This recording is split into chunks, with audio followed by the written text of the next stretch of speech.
ئەم کاتتان باش. دوای زنجیرەیەک لە هەڵکشان و داکشانی پەیوەندیەکانی نێوان پارتی دیموکرات و یەکێتی نیشتیمانی، دوجار ئەمڕۆ سێشەممە شاندی باڵای هەردوو حزب لە پیرمان کۆبوونەوە. بە گوێرەی سەرچاوەیەکیش بۆ زووم هەردوو لا تەنها لەسەر ئەوە هاوڕابوون کۆبوونەوەی دیکە ئەنجام بدەن. کۆبوونەوەکەی ئەمڕۆی پارتی یەکێتی یەکەم کۆبوونەوەی نێوان هەردوو حزب بوو دوای ئەنجامدانی کۆنگرەی پێنجەمی یەکێتی لە مانگی ئەیلولی ڕابردوو کە تێیدا بافڵ تاڵەبانی با سەرۆکی حزبەکە هەڵبژێترا. ئەوەی ئەم کۆبوونەوەی لا سێ کۆبوونەوەی پێشووتری نێوان هەردوو لا جیا دەکاتەوە بەشداریکردنی بەرپرسەباڵەکانی پارتیە لە کۆبوونەوەکەدا کە بریتی بوون لە هەریەکە لە نێچیروان بارزانی و مەسرور بارزانی جێگرانی سەرۆکی پارتەکە، چونکە پێشتر بەشداری کۆبوونەوەکانیان نەدەکرد. لە لای یەکێتیشەوە هەریەکە لا بافڵ تاڵەبانی و قوبات تاڵەبانی ئەندامی مەکتەبی سیاسی یەکێتی بەشداری کۆبوونەوەکەیان کرد. بە گوێرەی قسەی زوومی هەولێر، کۆبوونەوەکەی مەکتەبی سیاسی پارتی وەکێتی نزیکەی 4 کاتژمێری خایاندووە. دوای ئەو کۆبوونەوەیەش کۆبوونەوەیەکی بچووکراوە لە نێوان هەردوو بارزانی و تاڵەبانیەکان ئەنجامدراوە و ئەو کۆبوونەوەیەش نزیکەی کاتژمێرێکی خایاندووە. لە دوای کۆبوونەوە 4 قۆڵێکاش ڕێبین سەردار زوومی هەولێر لە بەردەم دەرگای مەکتەبی سیاسی پارتی پرسیاری لە قوبات تاڵەبانی لەباری ئەنجامی کۆبوونەوەکە کرد و ناوبراو تەنها وتی کۆبوونەوەکە باش بوو. هاوکات نێچیروان بارزانی لە ئامیانی لێدوانێکی ڕۆژنامەوانی داوتی لەگەڵێکێتی کۆبوونەوەیەکی باشمان ئەنجامدا، بۆ تێگەیشتنێکی هاوباش پێویستمان با کۆبوونەوەیەکی دیکەش لەگەڵێکێتی هەیە. لەبارەی ئەنجامدانی هەڵبژاردننی پەرلەمانی کوردستانیشەوە ناوبراوتی هیوادارم هەڵبژاردننی پەرلەمانی کوردستان لە کاتی خۆیدا ئەنجام بدرێت. کۆبوونەوەیەکی باشمان هەبوو لەگەڵ یەکێتی و ئێمە بڕیارە ئەم کۆبوونەوانەی ئێمە لەگەڵ یەکێتی بەردەوام بن. بەیانێکیش دەرچووە لەم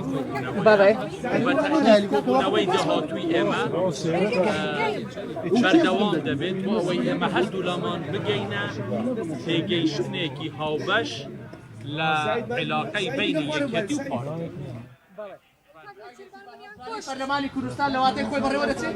ئێمە هیوادارین ئێمە وەکو سەرۆکاتی هەرێم ڕۆژی هەڵبژاردنمان دەست نیشان کردووە و ئێمە هیوادارین هەڵبژاردن لە کاتی خۆیدا بکرێت. کێشە ئەمنیەکان لە هەرێمی کوردستان کێشە ئەمنیەکان بەتایبەت ئەو نەفرۆکارینی و دەوڵەتی هەولێر چەندی هێرش کرا. کێشە ئەمنیانە چارەسەر دەکرێت ناوچێتە لەسەر کرد؟ خۆی ئەمە پێشهاتێکی زۆر خەتەرناکە بۆ عێراق و بۆ هەرێمی کوردستان. داواکاری حکوومەتی هەرێمی کوردستان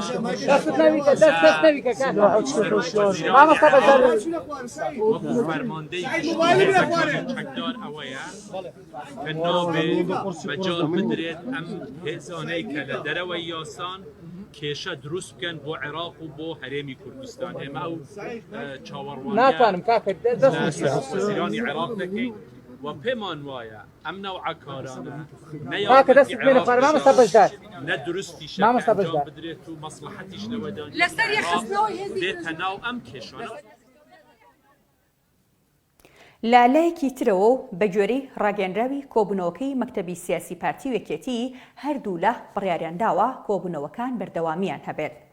هەر بە گوێرەی ڕاگەیەنراوەکە لە کۆبوونەوەکەدا بارودۆخی هەرێمی کوردستان و عێراق بەتایبەتی و ڕەوشی هەستیاری ناوچەکە بەگشتی گفتوگۆیان لەبارەوە کراوە کە جەختیان کردوتەوە لەسەر هەماهەنگی و پێکەوە کارکردن و پێویستی کۆکردنەوەی هێز و توانای سەرجەم هێز و لایەنە سیاسیەکان بۆ پاراستنی قەواری هەرێم و داڕەشتنی استراتیژەتێکی هاوباش کە گونجاو بێت لەگەڵ ڕەوتی ڕوودا و گۆڕانکاریەکانی قۆناغەکە و ڕوبەڕووبوونەوەی ئاڵنگاریەکان.